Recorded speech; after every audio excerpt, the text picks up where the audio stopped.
Hello, I'm Richard Hooper and this is SatTV Week. Now I'm pleased to be joined by David Andres of Santander Teleport. David, Teleport, critical part of the satellite network, but why?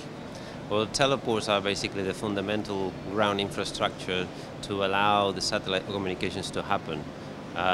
They provide reliability, they provide the expertise in this very niche technology area, so that communications can be provided on remote places reliably and cost effectively.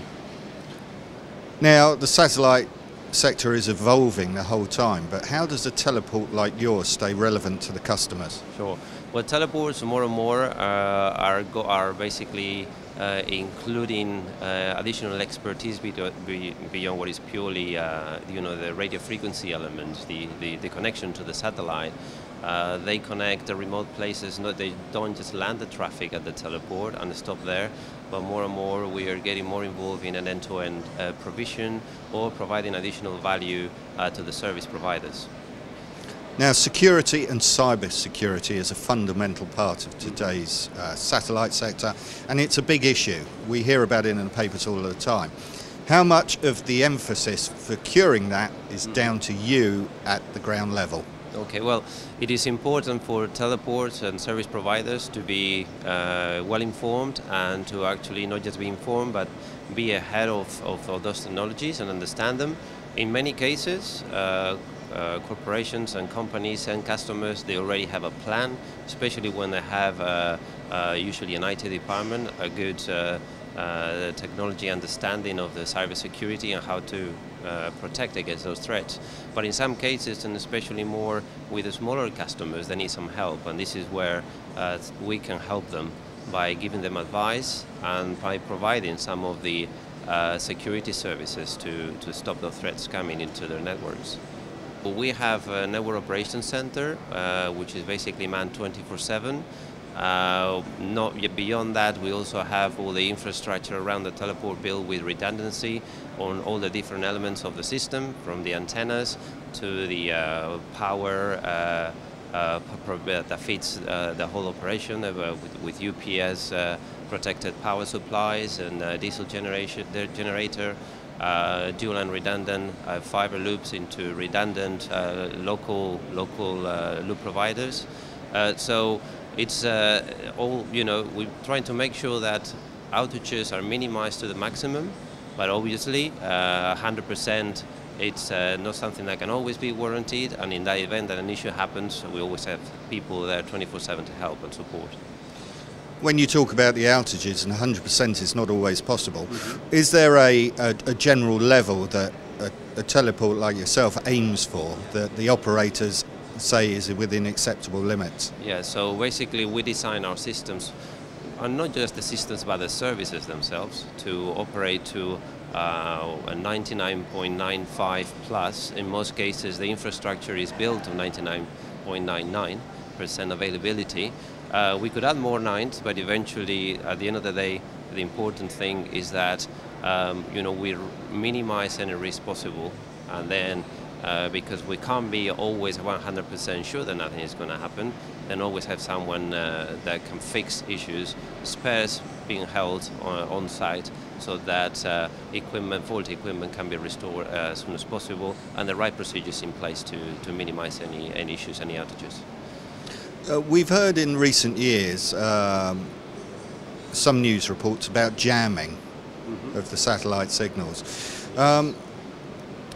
At which level, from ground to space, who's responsible for dealing and compensating for that and switching the signal? How do you go about it? Okay, so we monitor our transmissions at RF level using spectrum analyzers that are switchable to our monitoring wall at the network operating center. So when we have seen some of these interferences, whether they are provoked or unintended, the first thing that we do is we've got alarms set up so that we can actually act upon them as quickly as possible, and then we deal with the satellite operator, which ultimately can help us understanding where those interferences are. But it's everyone's responsibility, from the teleport to the satellite operator to the to the service provider that is installing the remote dishes as well, to make sure that everyone not only have the right training to reduce the level of interference, but also the right equipment and technical skills to basically overcome those issues. Now we're out in Asia and you're wandering around having a look at Asia, but why? We have some customers here in Asia that are interested to go outside Asia. They have customers, normally regional customers, that are looking to extend their reach beyond the region, so coming closer to the Atlantic, Europe, Africa, and basically what we're doing is talking to them about offering our teleport to support their business. So where do you see your biggest growth sector as we move forward? Well, we're at the moment, where I think the growth is happening is more on the mobility market, also on the defense market, government services.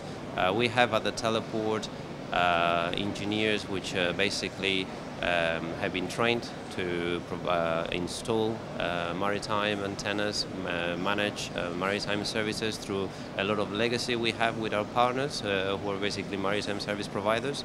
And also we are one of the few teleports in Europe that can provide C-band, Ku-band, but also X-band communications for governments, and we have one of the largest antenna to do that, so to provide very efficient use of this X-band spectrum as well. So I think this is some of the growth and the focus that we're putting is in those areas. So what about on your views about 4K? Everybody's talking about 4K. Yeah. How has that affected you?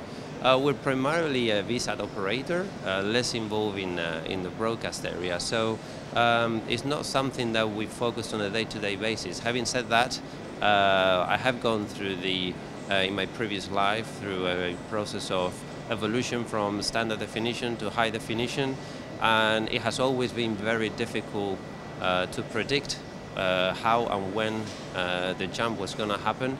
I think some of the challenges with 4K are more on producing the content and making it available so that actually consumers want to take part of it. In the satellite industry, obviously, the focus also has to be in making sure that transmissions can be done cost efficiently by reducing bandwidth and improving on the encoding on those signals, etc., etc. But since it's not our primary focus at the moment, we don't think it's going to affect us in the short term too much at the moment. But we'll keep an eye on it. But you say it's not your primary focus at the moment. But who knows? Who knows? Who knows? And video is not something that is only about broadcasting to people's homes these days. So we currently, for example, broadcast video for some of our customers to their end customers, some of the cruise vessels, for example. So it's something that we keep an eye on it, and we need to be ahead and understand how it works and where we can be there to support our customers. David, thank you very much. Thank you very much, Richard.